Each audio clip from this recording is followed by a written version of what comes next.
you happen to have a very special set of skills. You're quick with a dagger, you can charm anyone with that roguish smile of yours, but you also have some pretty blatant failures. You're really not that strong, so feats of strength will never become you.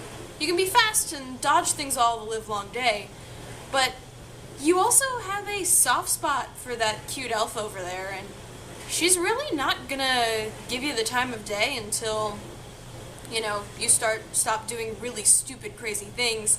But unfortunately, due to your low intelligence and high propensity for curiosity, that's not gonna end anytime soon. This is why I love role-playing.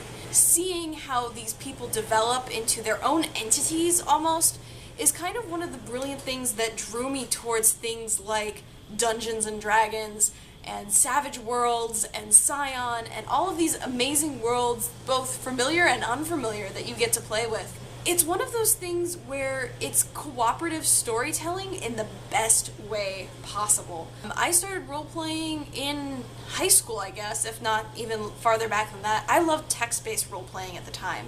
I loved being able to write out my thoughts as I kind of tried to interact with characters. I controlled my own, persona or entity online or in person, and had them react to things that other people within my groups were doing. But as I learned in many online forums, and even a notebook that got passed around from friend to friend during high school, things had a tendency to easily go off the rails. So in college I discovered tabletop role-playing, which has a lot of the beauty of these written out role plays that I did in high school, but it adds structure to them. You have one person who controls the entire world beyond just your character. There's rules and that elements of chance. You want characters that have flaws. And I think some of the most interesting and fun characters in campaigns that I've been with have been the ones that have those great flaws that you get to work around. As I got started in college, I was part of a Skyrim campaign. I had a campaign where we were all demigods. I got to be the daughter of Apollo, which was pretty sweet. I loved the fact that I got to craft this character who worked inside the rules of a world. It kind of forces creativity because there are restrictions. As a result, over time I discovered that I really wanted to be able to craft these worlds for my friends. During my senior year at college, I attempted to do this. I had discovered a really cool game format that kind of mixed high school drama with supernatural, which I thought was going to be a lot of fun. But I ran into a couple problems where there were too many people involved. As a result, I got very discouraged about running a campaign. So I kind of gave up, passed off the game to someone else, tried to create my own character in the world, but it just wasn't fun to me. As I started getting back into gaming outside of college, with this D&D campaign I ran, I discovered that my DM was absolutely fantastic. He took the time to pick apart all of our backstories. The more detail you could give him, the better, and he would use everything in that backstory against you if he could. You never were sitting in the corner waiting for something to happen because some other character was doing something. Some of that's inevitable in a campaign, but he offers a lot of opportunities to bring your character into a more well-rounded form. He actually gives you bonuses if you put a flaw onto your character, which makes it even more fun, which really is kind of an interesting element. And in talking with him, I kind of realized what my mistake had been in my first attempt at DMing. Trying to force everyone through what my idea of this campaign should be. And I had also picked a game format that was very unstructured. It was very focused on my ability to come up with a story. Walking into a format that I had never touched before, I had no experience with, and had very minimal rules, caused a lot of problems for me because I didn't know how to balance out things that went wrong. As a result, I'm giving dungeon mastering, game mastering, another shot.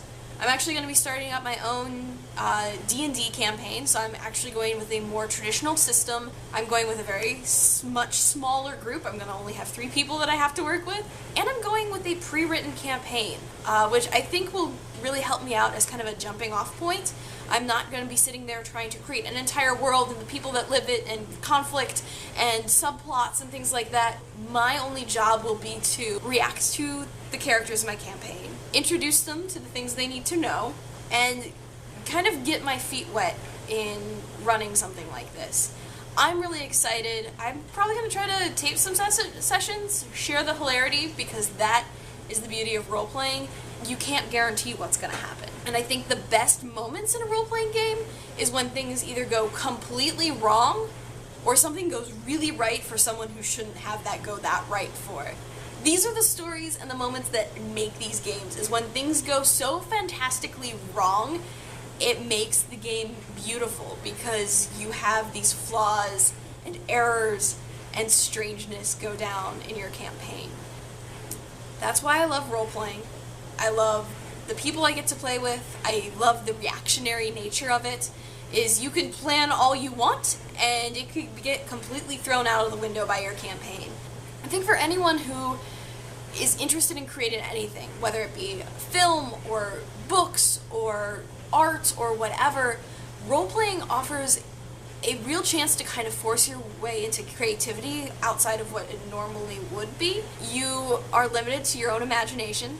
That is kind of what is the barrier for you. You have to be able to visualize what is going on around you. You may have a couple miniatures on the table or a map or something like that, but otherwise you are dependent on what the DM can tell you and what your fellow players can tell you and what you can tell them. So that's why I love role-playing. I do have one more thing that I love about role-playing. Dice are cool, guys. They're shiny. And they're kind of cool because everyone thinks of like dice, it's like, okay, I've got this little 6-sided thing, but there's so many fun shapes. Like this is a D20. These things are cool. I have a lot of dice.